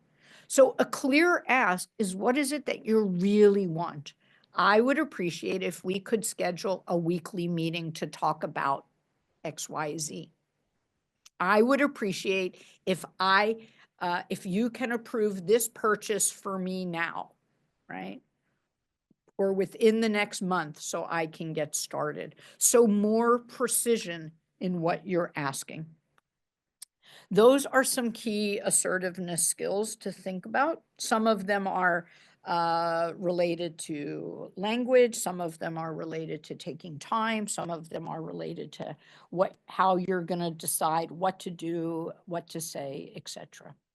A couple of things: you can develop beautiful, really competent assertiveness skills. You cannot make anyone do anything they do not want to do, and we do not have the ability to change people's views very easily. People change views. We can make a point and someone can say, oh, I see that now, I appreciate that. But some people aren't so good at that. So you think you are working really hard in developing assertiveness skills and it's not working? But actually it is. Your assertiveness skills are fine. It's just that you have come against someone who won't give in on that particular matter, or, in general, sees things differently. You can control your behavior, not the other person's behavior. Sometimes people will say it went terrible, and I'll say, well, tell me what happened. And I'm like, it sounds like you handled it incredibly well. And they're like, yes, but here's what happened on the other. I'm like, you're not responsible for the other party. I think that is really hard for people to accept. You can do a beautiful job. You can be assertive and clear. You can do it all with such finesse and not get the outcome you want. And you see that as a loss. In some ways, it's a win because you're developing the skills, although I acknowledge that there's really two wins that you want: to develop the skills and to come out of the meeting with something that you wanted. It is absolutely impossible to eliminate all risk when you are assertive with someone who is important to you. It is actually impossible to eliminate all risk when you're assertive out, with someone on the street. I was in line one time and this man was bullying the checkout person. It was during the pandemic. Quite frankly, that checkout person was putting themselves at risk so that we could buy masks, right? And whatever else we needed. And I wanted to speak up and I wanted to speak up. And I'm like, am I safe? Should I? Shouldn't I? Right? I mean, it's impossible to eliminate risk around relationship, risk around safety. Sometimes we just don't know. But a lot of times around work assertiveness, we have time to really pause and assess the risk, right? Those risk reward scaffolds do not take weeks to do. They take minutes to maybe an hour, right? We can really ask ourselves, how high is the risk? Am I exaggerating the risk because of the stories I tell? And what resources are available to help me prepare? And what is the worst case scenario? And is there someone who can help me should that happen? So I do think that while we can't eliminate all risk, we can ask ourselves, how great is the risk and who can help me minimize it even further? And we need to ask ourselves, just like we do on the risk reward scaffold, well, what is the risk of not speaking up? What is the risk of not getting my needs met? And there is one last point, and I'm going to wrap up with this last little unit, and then I'll take questions. So the honest truth is, when it comes to boundaries and assertiveness, in some way, anger is often around. It's not always acknowledged. But, you know, there's a fair amount of risk that anger can come up when we don't get our needs met, when two people have different positions and interests in a negotiation. Frustration, anger, irritation, those are in the neighborhood. And I think it's really, really important to talk about that. And I'm just going to start by defining from the dictionary frustration, irritation, and anger. Okay, we've talked about a lot of emotions, but not these so much. Frustration, you know, it's like I'm being blocked. I can't change this. I can't achieve something. I'm annoyed or upset. Irritation, dial it up. Now I'm feeling really annoyed, impatient. I'm getting slightly angry, and anger is a strong feeling of annoyance, displeasure, or hostility. The thing is that to me, a conversation could have no anger in it, and the person on the receiving end says, "Why are you so angry?" I cannot tell you how often my wife says, "Why are you angry?" And I'm like, "I'm not angry. I'm just discussing. I'm just sharing what I think about what just happened," right? It is in the eyes of the other party. It is also internally in us, right? And so I think that we really need to understand frustration and irritation and anger. Very, very often when we don't get our needs met, those three emotions have a chance of either already being there or joining us quickly. I like to view frustration, irritation, and anger as an early warning system, right? And it's important to appreciate that others see it different. So I think, well, I'm just a little irritated here, but meanwhile, the relationship matters a lot. The other person is seeing it as much more anger than I am. So the earlier we're aware of our irritation and anger and frustration, the more we can moderate our tone. In addition, it's really important from the job of being on the receiving end that we are trying to decode appropriately. Some people's communication seems like anger. Some people's body language seems like anger, and it's a style. And they wouldn't say they're angry, but if you feel that they are, maybe you can't communicate as effectively. The messages that are sent when we start to realize that frustration is bubbling up, this isn't going the way I had planned it to go, I'm being blocked from something, I didn't get the response I wanted, I'm not being understood, I thought this would go smoother, I thought this would be better, I feel wronged, I feel disrespected, I feel demeaned, and just notice how sort of the energy sort of ramps up. It's very hard to have an assertive, calm communication with someone if you feel demeaned in the moment, right? Or if you are really lost in why didn't I get my way? So we're not going to have time to go into a lot of depth about these, but I do want to make a point that building up our frustration tolerance is really important. It's a way of dealing with delays, addressing obstacles, putting hassles and slights into perspective. We really want to work on developing our emotional regulation and frustration tolerance. Beyond that is the idea of anger management. And this is an assessment that's really, really helpful. We each have a phenotype when we get frustrated. We each have a phenotype as our frustration goes into irritation, as it goes into anger. You know, we can be angry at ourselves and it can be really unhelpful. We can get angry with others and it can be really unhelpful. And so I think that these are really useful things to keep in mind.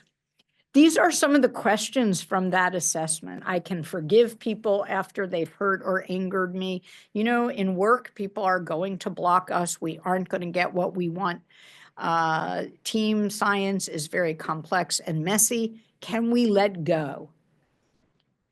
After I've been angry, I think about what I could or should have done to control my anger better. Well, that's helpful if we learn from it. But if we go too far and we're too hard on ourselves, it's not helpful, right? So it asks us to consider all kinds of elements around our frustration, our anger, disappointment, all of these emotions.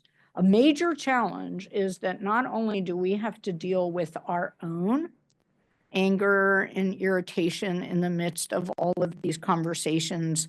We have to deal with the frustration, anger, and disappointment of others, and especially our mentors and other important people in these hierarchical environments. So we have a lot to hold together.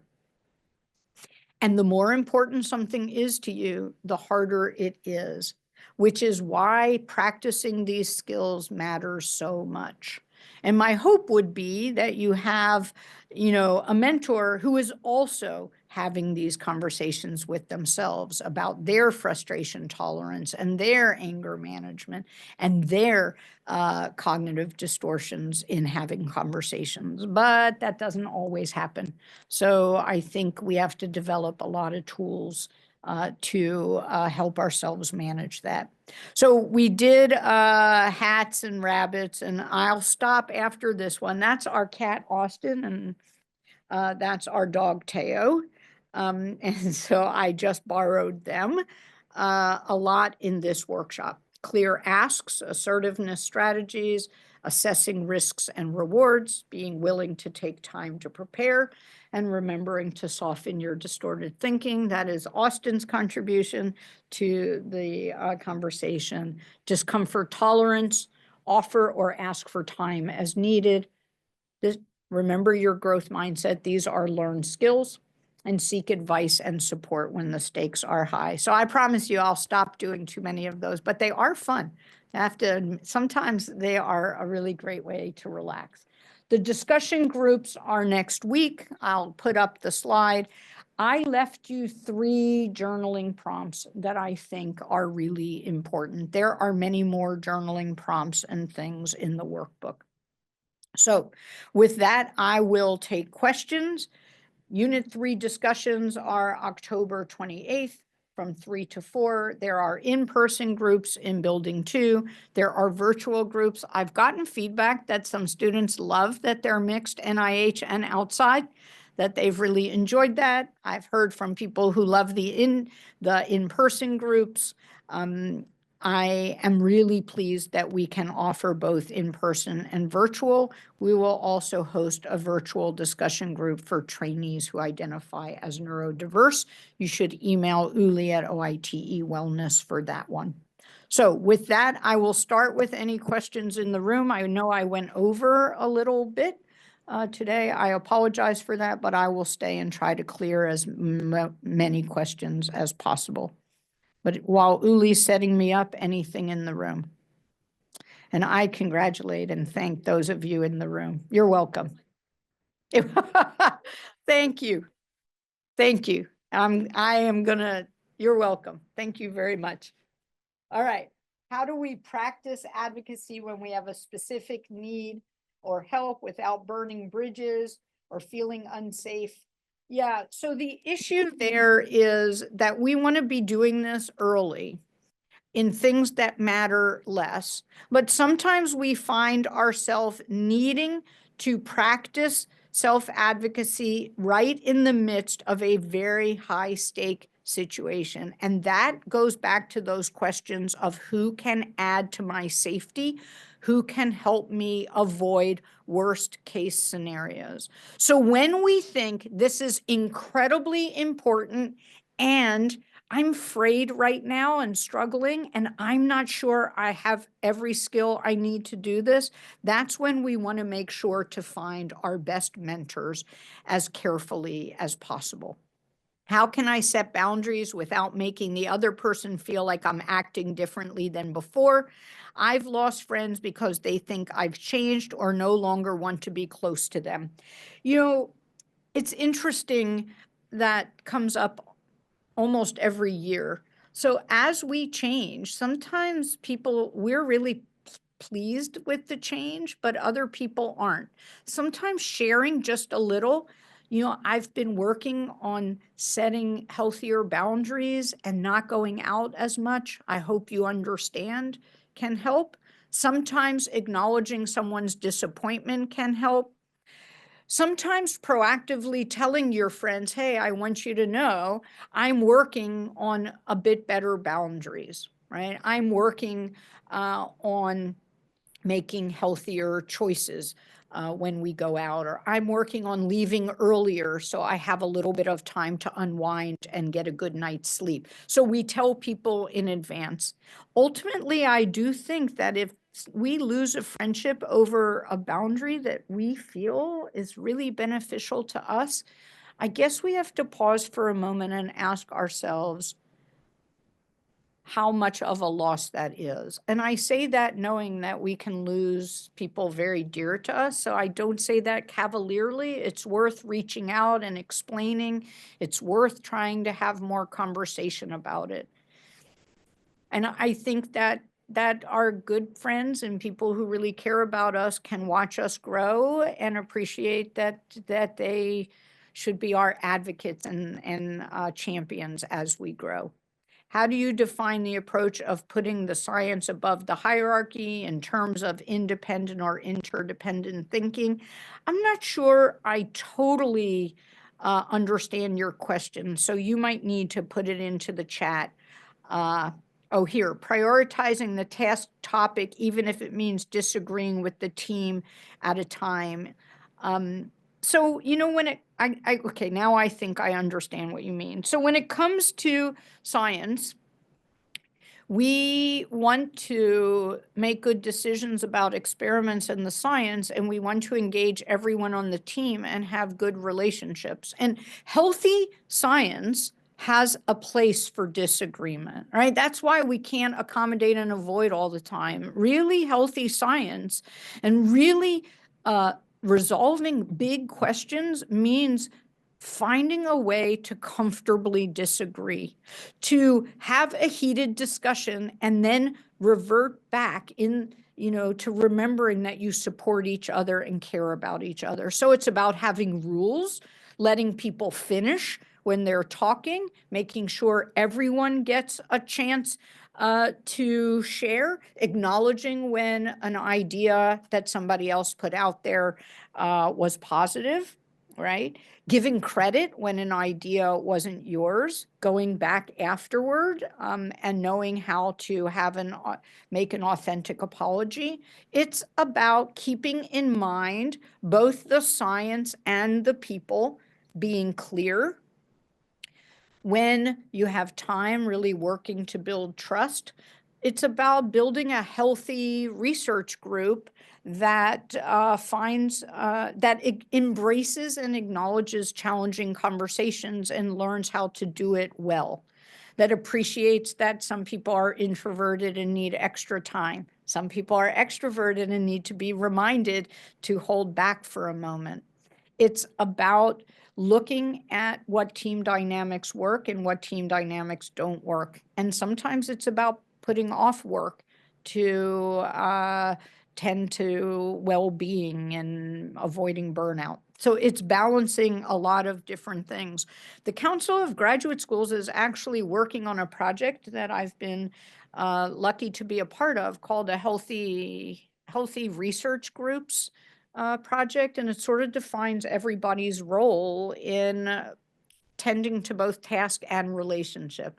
And I think it's a nice, thoughtful approach. And I don't know if there's anything online at this point, but I do think that there's a lot of good stuff on team science and how we balance the need to do science with the need to take care of our team and be a part of a team.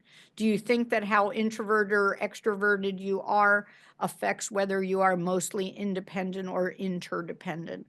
I don't, I'm not an expert in all of this material. I don't read all of the literature, but I don't think so. I think that you can be introverted and just not share how independent or interdependent you are. I think that they are independent parts of ourself.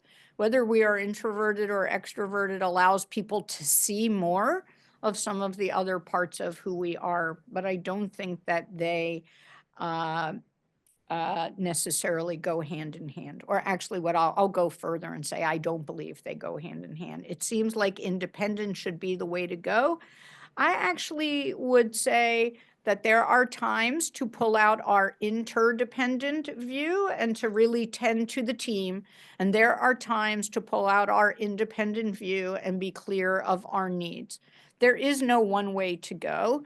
Honest truth is, I think the way to go is to build our self-awareness, our awareness of the emotions of others around us, and to be able to flex accordingly.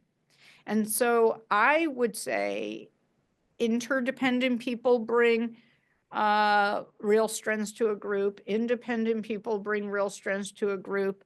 And it is strengthened even further when we all bring our whole selves, when we are clear about where we're at, what we're thinking, what we'd like to offer. I think that we don't want to pick any one of these as better or not. That said, I think passive aggressive, I'm sure somebody could come up with a really clear example of where that's a good thing, but in general, I think it's much better to be clear with people rather than to be passive aggressive.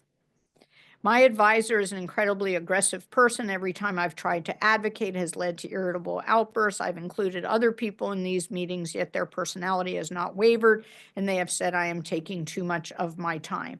Of their time? How can I properly advocate for myself in this sort of environment? So first, let me say you have done a wonderful job of advocating for yourself. You have used institutional resources to bring other people to play. You have clearly taken advantage of mentors, and you have tried. And as much as sometimes we can't leave an environment, and you might be at a critical place where switching right now makes no sense, you know, a lot of properly advocating for yourself in this environment is having support outside, taking care of yourself, talking through the best ways to protect yourself and get your needs met. You cannot change somebody else who doesn't want to change. Maybe a lot of the learning is in finding a different environment next time. Maybe some of how you're going to move forward and advocate for yourself is talking with people at the institution about supporting people through these kinds of situations. But to me, it sounds like you've done a beautiful job advocating for yourself. You just haven't had as much success or the success that you really need, and it reflects poorly on the other person. And I commend you for the effort that you've made, and I hope that you have support to get what you need out of a challenging situation. Is there a good way to reward people in the workplace who communicate with you in the way that you want? I don't know if I would exactly use the word way you want. Maybe I would say, is there a way to point out to people that they've communicated really effectively in the moment? And yes, to simply say, I want to thank you for sharing that. It helped me make a good decision, or it helped me consider what you need. I don't know reward as much as point out the benefit of that communication. You know, I had somebody who had to come and talk with me, and I think that they were really nervous and scared. It was a pretty high stake, and they said, I just want to thank you for being really clear and direct. This was much better and much more helpful than I thought. So I don't know if that's a reward or feedback, right? I think in many ways it's critical to say that because it helped me know how to handle that person next time. So I would say to point out, thank you for communicating clearly, or thank you for giving me time to collect myself, or thank you for suggesting we talk about this tomorrow. With this fresh day and a chance to think about it, I feel much better. How do you make amends when you can't control the other party? And the risk-reward scaffold has resulted in a lot of risks but low rewards. How do we walk away without regret? Sometimes we do the risk-reward scaffold and we decide there's too much risk and that we're not going to have the conversation. Sometimes we talk to somebody else and we try to minimize the risk. Sometimes we've exaggerated the risk, but sometimes we haven't. There's a lot of risk. There are times when we decide, as much as we wish to say something, we're not going to right now. Now, that said, I think that there is that boundary of safety, right? The culture in science has said, be quiet, you need a letter. And that has allowed sexual harassment and physical harassment and really terrible behavior. So sometimes we have to say there is a short-term, really challenging situation right now, but the long-term safety that I'm going to have is better. I acknowledge that each and every person is in a unique situation, and I can't know each of those situations in answering these questions. And that's why I say the higher the stakes, the more important it is to seek advice from very wise people at your institution who know the rules, who know the protections, who know what can be done to keep you safe. If someone is disappointed by your no answer, how do you continue assertiveness in response to minor discourtesy? For example, a cold shoulder. Is this a part of discomfort tolerance? It is in some ways. If you say no and somebody says, oh, that's really frustrating, and the next day, they don't say hi, you're still a decent person and you say hi, but you don't dwell on the fact that they didn't. Now, if it goes on a long time, you might decide that you want to send an email and say, I noticed since I told you I couldn't do X, Y, and Z, you've been avoiding me. Our relationship matters to me. You matter to me. I'd really like a chance to talk about it.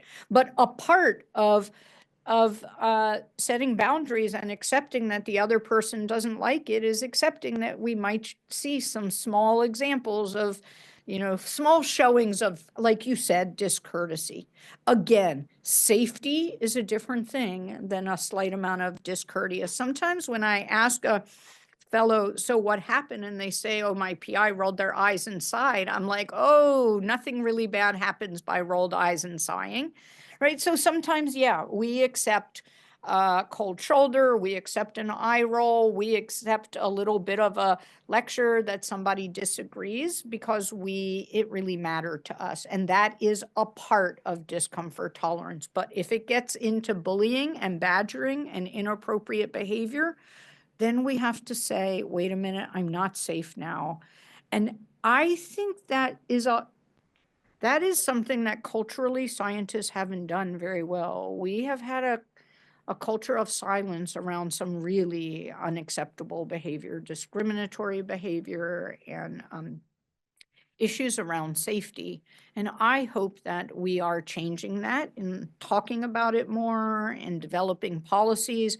NIH has anti-harassment program for both people at NIH and people at universities funded by NIH. Those types of institutional changes are the things that make our community better, that need to keep going more. So in hearing me talk about discomfort tolerance, please don't hear that you should suffer really inappropriate behavior in silence. How can we be assertive when dealing with a very defensive person? Sometimes I like to say, oh, that's, I'll just pick up her Uli sitting right here. Oh, that's Uli being Uli, right? That's Sharon being Sharon. I can be sort of intense in my communication. I also can be very quick to back off and say, you're right. Thank you for pointing that out. We do have to let people be who they are, and some people are defensive. Things must have happened in their past, right? We are a product of every experience that we've had, especially ones we haven't talked through, resolved, ones with really important people in our lives, ones that had very big consequences. And sometimes we have to accept that somebody is who they are and take the very good from our relationship and accept a little bit that there are elements that don't always work for us. So we have to take a deep breath. And so if you find that you can generally have useful conversations. You can work together effectively. Just accept that their level of defensiveness is different than yours. We are all different, right? We've all had very different experiences, and we accept. It doesn't mean we have to, ignore something. You could point out every time or never use the word every. Sometimes when I talk with you, I have this feeling of whatever, can we talk about it, right? You could try to bring it up, or you could decide it's not that important. Hypothetical situation, my colleague is asking me a favor, I'm not comfortable with helping them and want to decline. Even if I decline artfully, there's a chance that they will become unhappy and our work relationship can become awkward. Yes, that is the exact point. When we say no, there is an awkward moment. For some people, it is literally a micro moment. For some people, it is many moments. For some people, it is days, right? When we set boundaries, someone is likely to be unhappy with us for a moment. Sometimes we can offer something in return. Well, I can't do it this month, but pencil me in for the next round, right? Sometimes it's just awkward and we accept it. Sometimes we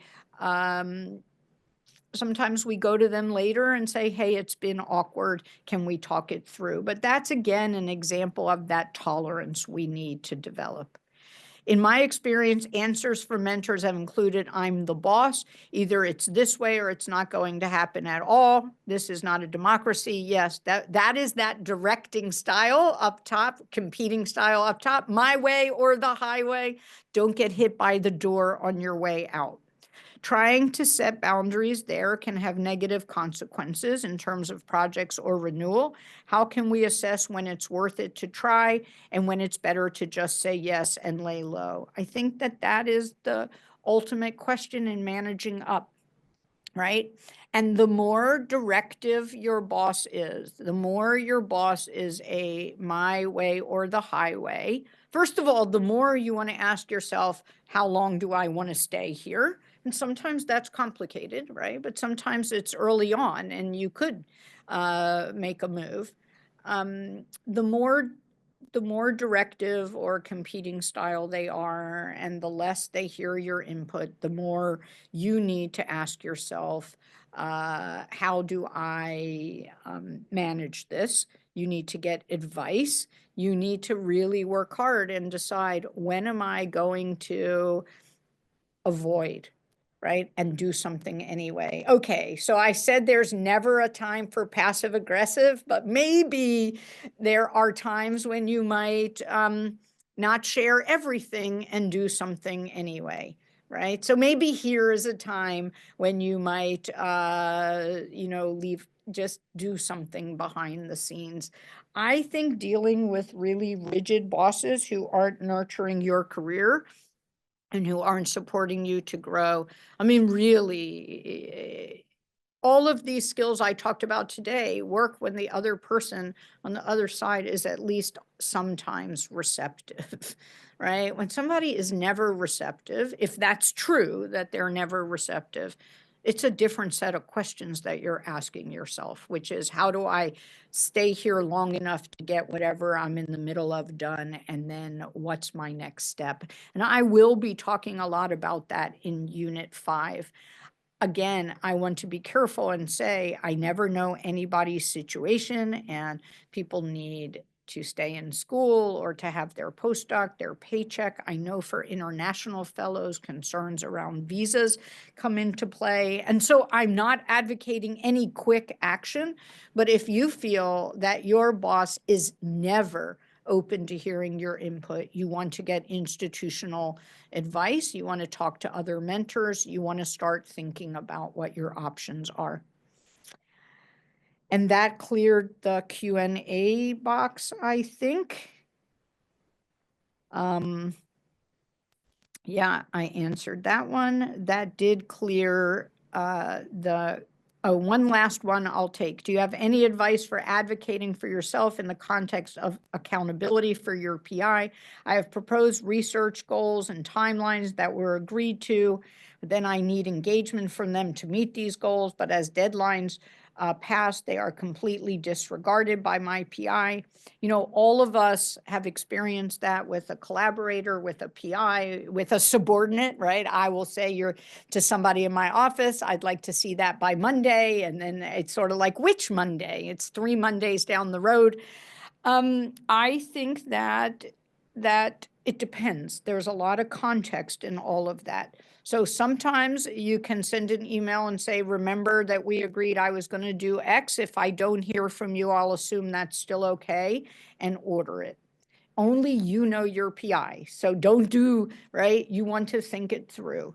Sometimes you'll have to make a meeting and say, I am now a 5th-year graduate student and I need a plan for finishing, and we agreed to certain things and I'd like to revisit that agreement. Or you seem busy, can someone else help me? Or can we change our goals based on these changes within the group? There is no one right answer, but you know, the bottom line is if you need something from someone, you need to ask them. You need to ask somebody else to help you ask them. You need to ask someone else how to work around them, right? Eventually, you have to look at what is in your way and ask, how can I make a move there? My hope is all of you are at institutions where you feel that there are people who can advise you. And for those of you at the NIH in the Intramural Research Program, I hope that you feel you can come to OITE. I assure you, nobody in OITE reaches out to PIs and other people without talking with you about it. You have a chance to talk in I mean, I don't want to use safe totally. I mean, it's always a risk to talk to people about what is in the way, but a relatively safe environment. I hope every university has people like that. I know we're trying to build systems like that. And I know that this is hard because the questions show just how hard it is. The people who have a reasonable PI who they can be assertive with said, thank you, that was great, and walked off. And then there's a group of you who are struggling to get your needs met. And you're trying based on the questions, right? And I think at the heart of it, that is the million-dollar question is, how do we prepare people to mentor and manage in a way that supports folks? How do we prepare for these kinds of challenging conversations? So with that, I'm going to wrap up. Wish you all well, and thank you for being here, and take good care.